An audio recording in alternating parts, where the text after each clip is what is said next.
Okay, so what is really wrong with Anthony Edwards? This is insane. How is he able to do some of the things that he does on the court that just makes him look like a superhero? He is insane. Now, let's get down and let's check him out to be able to use what he does in-game so that we can use it in-game as well. Let's get down. Let's check out Anthony Edwards. Really quickly, if you want me to analyze your basketball shooting form, make sure to go check out the link down in the description below, because I'm going to help correct your shooting form and give you some workouts so that you can become a better shooter too.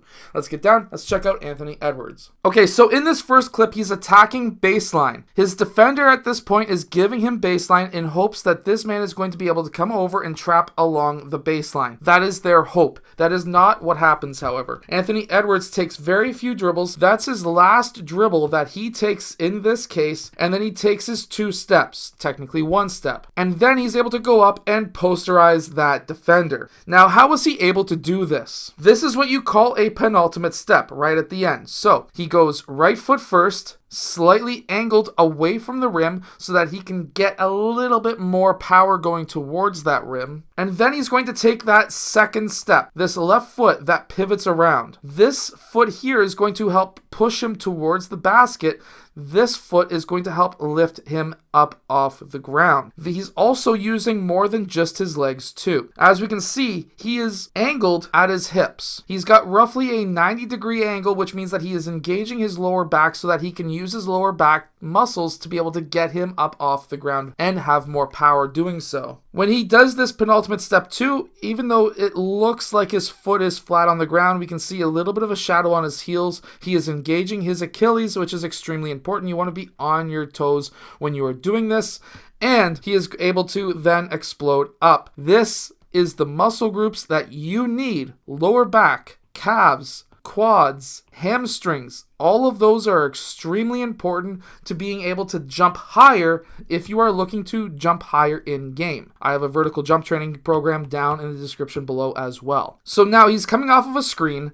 Anytime that your man follows you over the screen, you need to attack the basket. This is because this man is behind you and he is essentially in jail. At this time, Anthony Edwards is able to do a quick in and out dribble, which gets the defender onto their heels, actually tries to reach on this side just slightly, which then opens up this lane right down the middle of the court. He's able to take one last dribble at the free throw line, and anytime you go into attack mode. So up here, he was not in attack mode. His last dribble right here, when attacking the basket down the middle of the key, that is when he is in attack mode. You do not want to dribble when you are in attack mode because you've got multiple defenders around you. Plus, if you don't dribble, it's going to allow you to get to the rim much faster. He takes his 2 steps and he's able to go up with 2 hands. Why it's important to go up with 2 hands in this case right here is because if he didn't go up with 2 hands, this defender, if Anthony Edwards went up with 1 hand, it would have been easily either blocked, or he would have been in a situation where if he got fouled, he would have not been able to make that basket. If he got fouled with 2 hands, he still would have made that dunk.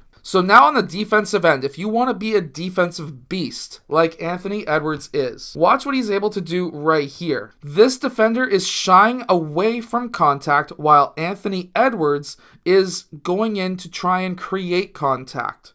Now, I'm not saying contact in a sense of trying to create a foul on himself. What I'm saying is, if a player is shying away from contact and they run into you, a referee is unlikely to call a foul on the defensive player. If this offensive player was to try and make contact first and then use that contact to create a distance away from Anthony Edwards, it could have been called a foul. But because he was shying away, Anthony Edwards was going for that block, there was no foul to be called. We see this even better right here. And as we can see, if this guy went into Anthony Edwards, he would have had a greater chance of getting that foul call. But by shying away, even though there was very little contact after that player landed, it was never called a foul and it wouldn't be a foul. So now sizing up a defender right here. After he goes through his legs, he skips over, he does a quick glide cross to his right side.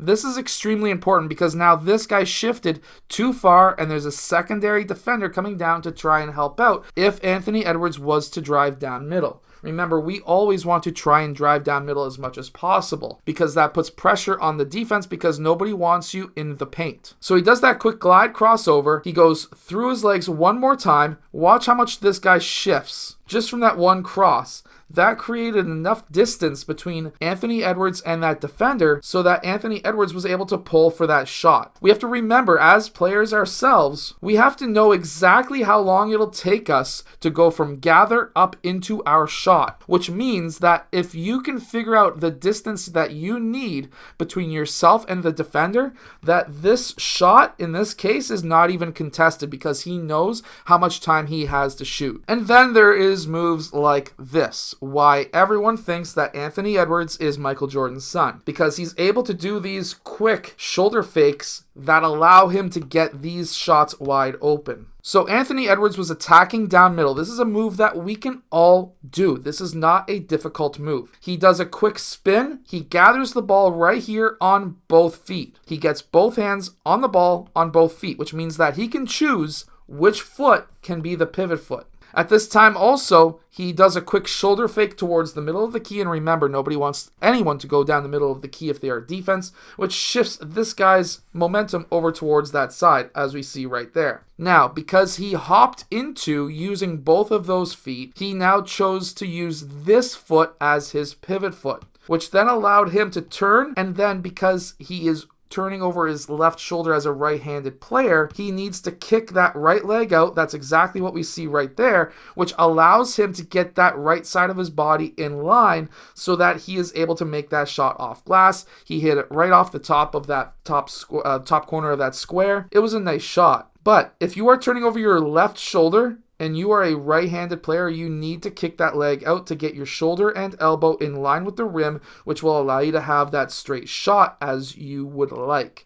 And if you know how to use backboard, definitely use it. It is a very handy tool when you are doing a turnaround jumper, whether it's towards your left side or towards your right side. It's very handy. And then we have Anthony Edwards here, who's on both of his feet. He does slightly travel, I'm not going to lie. He gathered the ball on both feet, and then he went and moved his toe on this foot from here to here. But I'm going to tell you right now, even though there's a referee over here, this small amount of distance without that foot actually leaving the ground and just sliding over is extremely hard to call in fast speed. In normal speed, this is a hard call to make, so that's why. He then pivots forward, which creates that distance between himself and his man. He then kept that ball low, so doing a low swipe because it's now away from that defender's hands, but by having his arms straight out as he does right here, while it is away from the defender's arms, if that defender was to come down and swipe, that referee was in clear sight of seeing that swipe. If his arms were bent and the ball was here, that would be a much harder call for that referee to see. So by having straight arms and doing a low swipe, that is allowing the referee to see more. He is then able to pivot around, and then he's able to go up because he was turning towards his right side. His right side was already in line, which allowed him to have that straight shot. Knowing these angles is very important to being an elite player like Anthony Edwards. I hope that these tips help you become a better basketball player. If they do, hit that like button and subscribe. And of course, make sure to go check out my vertical jump training book down in the description below so that you can jump like Anthony Edwards. And make sure to go check out, if you want me to really break down your shooting form and give you some workouts and training that will allow you to have a better shot, make sure to go check that out down in the description as well. I'll see you guys again in my next video.